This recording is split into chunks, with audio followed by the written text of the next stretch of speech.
तो आइए आज के क्लास में हम लोग पढ़ते हैं चैप्टर 4 का पार्ट 5, जिसका नाम है अर्धनारीश्वर। लेखक का नाम है रामधारी सिंह दिनकर। इस चैप्टर के जो भी आपके किताब में पीछे जो क्वेश्चन दिए गए हैं, उन सभी क्वेश्चन का आंसर भी यहाँ पे आपको नीचे दिया जा रहा है, जिसको आप नोट कर लीजिए। क्योंकि आप लोगों ने अभी तक ऑब्जेक्टिव पढ़ा, इसके पहले आपने पूरे चैप्टर का लाइन बाय लाइन एक एक वर्ड पढ़ा। अगर उसको आपने नहीं देखा है तो आप चैनल के प्लेलिस्ट में जाएं और वहां से लाइन बाय लाइन पार्ट 1, 2, 3 और 4 पहले देख लीजिए, और तब इसको आप पढ़ेंगे तो बहुत ही आपको अच्छा लगेगा, समझ में भी आएगा। तो चलिए हम प्रश्न उत्तर आज कंप्लीट करते हैं इस चैप्टर का। पहला प्रश्न है, किताब में आप जो दिया है पीछे, कि यदि संधि की वार्ता कुंती और गांधारी के बीच हुई होती तो बहुत संभव था कि महाभारत न मचता।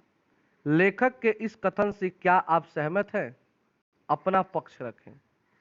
आप लोगों ने चैप्टर जब पढ़ा तो उसमें एक बात कही गई थी कि अगर कृष्ण और दुर्योधन के बीच जो सांधि समझौता का बात हुआ, अगर वो बात गांधारी और कुंती के बीच हुई होती तो शायद महाभारत नहीं होता। तो क्या आपको लगता है कि बात सही है? तो हाँ, इस बात से हम लोग क्या है, सहमत है। अब आप अपना मन, अपना पक्ष आपको रखना है। तो आपका क्या इस पे राय है? अपना राय देना है। तो यहाँ पे आंसर है कि रामधारी सिंह दिनकर लेखक नारी के गुण की चर्चा हुए कहते हैं कि दया, माया, सहिष्णुता और भीरुता नारी के गुण हैं। इस गुण के कारण नारी विनम्र और दयावान होती है। इस गुण का अच्छा पक्ष यह है कि यदि पुरुष इन गुणों को अंगीकार कर ले तो अनावश्यक विनाश से बचा जा सकता है। पुरुष सदियों से अपने आप को शक्तिशाली मानता आया है। उसने नारियों को घर की चार दीवारी में क्या कर दिया है? सीमित कर दिया है। घर का जीवन सीमित और बाहर का जीवन असीमित हो गया। पुरुष इतना कर्कश और कठोर हो उठा कि वो अपना रक्त बहाते समय कुछ नहीं सोचता कि क्या होने वाला है। अतः लेखक कहता है कि वार्ता यदि कुंती और गांधारी के बीच हुई होती तो महाभारत नहीं हुआ होता। क्योंकि पुरुष में क्रोध होते हैं। पुरुष में क्या होते हैं? क्रोध होते हैं, जिसमें समर्पण के बदले अहंकार का भाव अधिक होता है। दुर्योधन के अहंकार के कारण ही क्या हुआ था? महाभारत हुआ था। तो इस बात से हम लोग क्या है जी, सहमत हैं। इसी तरह दूसरा प्रश्न है, अर्धनारीश्वर की कल्पना क्यों की गई होती? आज इसकी क्या सार्थकता है? तो इसके भी आपको आंसर नीचे दिए गए हैं।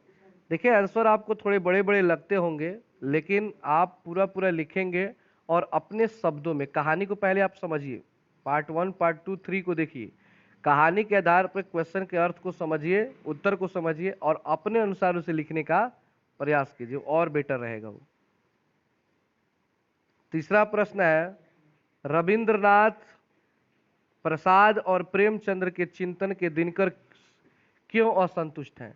यानी कि प्रेमचंद्र जी, प्रसाद जी और प्रेमचंद्र और रविंद्रनाथ टैगोर, इन तीनों व्यक्तियों ने, तीनों महापुरुषों ने औरतों के बारे में लिखा है, लेकिन वे इनकी बातों से संतुष्ट नहीं है। क्यों? ठीक है ना? तो नीचे उसका आंसर है, आप लोग लिख सकते हैं।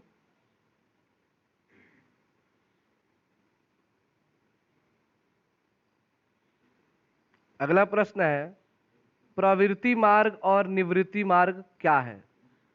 तो प्रवृत्ति मार्ग का ये आंसर है, और ये आपका है निवृत्ति मार्ग क्या है, उसका आंसर है। 5 नंबर प्रश्न है, बुद्ध ने आनंद से क्या कहा था? कल पढ़े थे ना कि बुद्ध ने आनंद से क्या कहा, कि बुद्ध ने आनंद से कहा कि आनंद, मैंने जो धर्म चलाया था वह 5 सहस्त्र वर्ष तक चलने वाला था, किंतु अब वह केवल 500 वर्ष चलेगा, क्योंकि नारियों को मैंने भिक्षुणी होने का अधिकार दे दिया है। इसका अर्थ समझ रहे हैं कि मुझे जो लगता था कि ये समाज को बदलने में 5000 साल लग जाएगा, लेकिन अब स्त्रियां आ गई हैं तो देखना उतना दिन नहीं लगेगा, बल्कि 500 वर्ष में ठीक हो जाएगा। इतना तेज औरतें तेज काम करती है।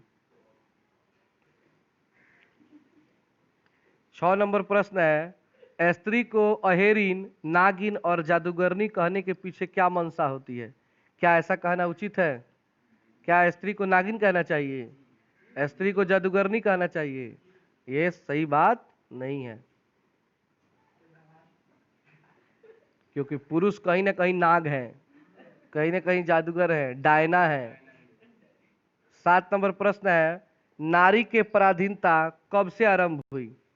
तो नारी की मतलब गुलामी तब से शुरू हुई जब से पुरुष ने खेती करना, तो उसने सीमित कर दिया कि तुम घर का काम करोगी और पुरुष बाहर का काम करेंगे।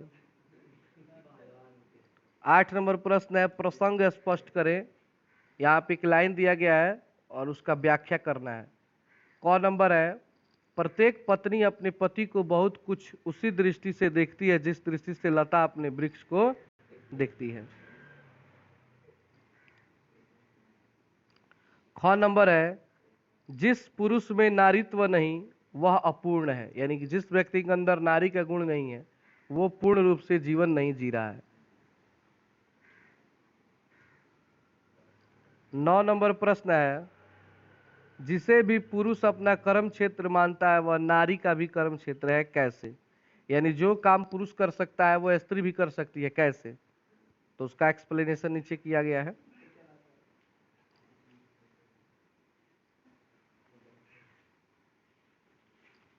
अगला प्रश्न है 10 नंबर, अर्धनारीश्वर निबंध में दिनकर जी के व्यक्त विचारों का सार रूप प्रस्तुत करें। मतलब इस पाठ का सारांश लिखना है। क्या लिखना है? सारांश। तो पूरा ये सारांश है, लिखा गया है।